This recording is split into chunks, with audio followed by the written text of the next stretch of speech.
Hi everyone and welcome back. So the first small form factor content of this year, we'll be looking at something from the past, which is the Silverstone SG07.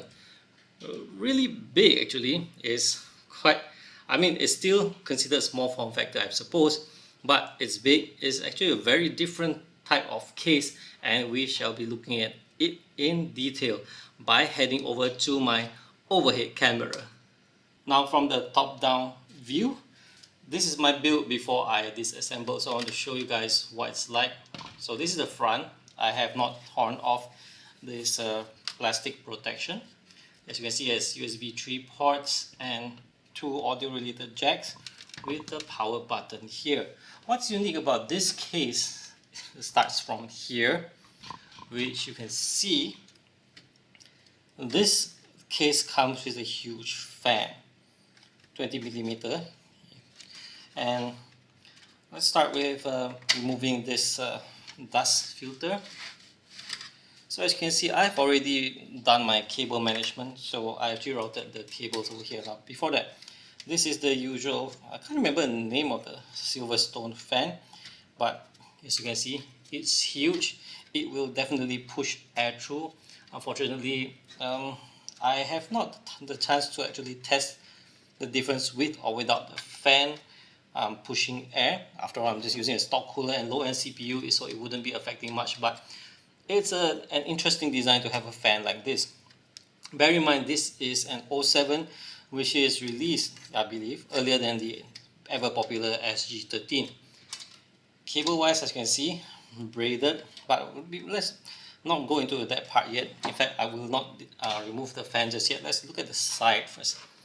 We'll start with this side where I put the graphics card. We have to touch multiple aspects of this case at once. This, as you can see, the paint is cheap. Most likely is during the removal process of the case. I'm not sure. It's, as you can see, there's silver inside, so it's powder coated. Now the power supply is non-modular, so there's very limited space to go around with. I mean, the design is I would say the design is such that it's for a graphics card that's smaller, I believe. So back in the days, maybe the graphics card, I mean, I've used graphics card, that big one, but I guess it's not meant for the big type of cards. So even here, when I have the graphics card installed, it's sort of pushing the PCIe, it's actually pushing the PCIe connector and the graphics card outwards, so it's actually not that good in that sense.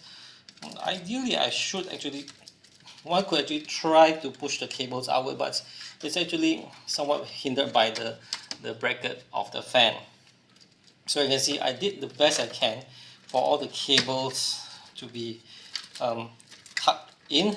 Even so, it's quite actually scary to lift it. I mean, I felt there's some pressure on the card. Sure, the card will still work. I just don't quite like it. And then over on this side, ooh, it's heavy. Right, so now you can see stock cooler, CPU cable, and this is the fan cable, which I did not use cable tie just yet, so I hook it to the power supply power connection. So yeah, that's the cables and all that. Pretty self-explanatory. So I'm going to just detach the fan now, so you can see what's like from the top. So it's detached through by removing the screws over here. Let's see, 1, 2, and the third one. I don't know if I loosen them enough, but it should be enough, I guess. Well, it is. So the thing slides out. Oh, I have not detached the CPU cable, which is over here. It's not the CPU cable, the chassis fan cable. It's locked by the other cable.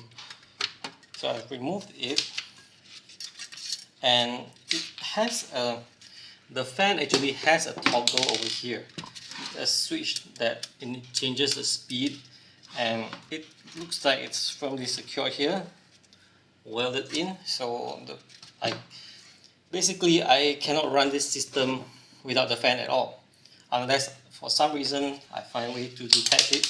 Nope, there's no way to detach it. So yeah, we're pretty much limited to the fan as it is. So like it or not, you have to install the fan unless you cut it off. Well, you could actually still use it, it's just that you most probably still get to use it. It's just that you don't have the luxury of controlling the fan. So as you can see, the cables are all over here. Now with you can see the graphics card was initially pressed over to here. Now with the fan removed, you can actually put it back here. Alright, with the cable removed. In fact, despite being quite a small card, being the ITX model, RX 6500 XT from ASRock, it is quite a challenge to install. And over here the PCIe bracket, for example, is not actually secured. It's using this I don't know, let's just say it's an ancient way of supposedly securing a PCIe component, yet not being very secure. I'm just trying to remove this thing.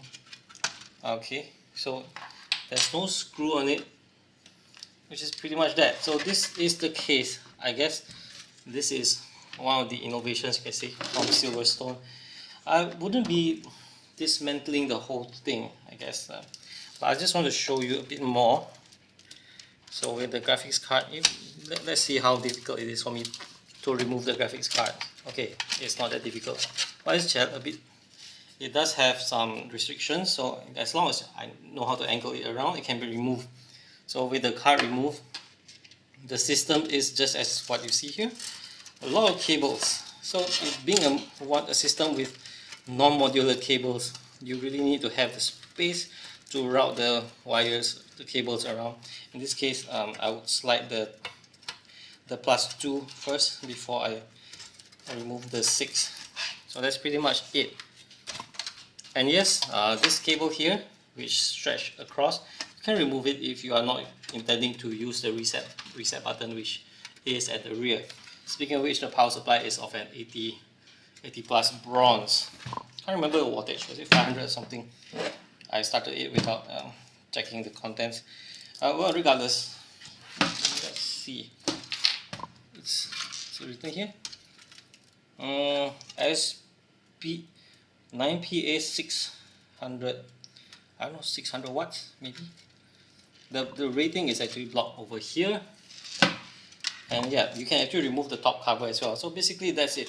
That's it for this really ancient case from Silverstone that I bought. Actually, I bought it more than half a decade ago, and I've never took the liberty to assemble it until last week. So this is pretty much it. Usable, but the fan, while innovative, is not of a good design. I mean, if they had gone with a lesser fan, let's say 120mm or 140mm, it would have left a lot of space for to use with graphics card without any form of conflict or pressure on the PCIe add-on device, whether it's graphics card, whatever. So yeah, that's pretty much it. I hope you guys enjoyed this video. No ending of me talking to the camera to you guys, but I hope you guys enjoyed this sharing.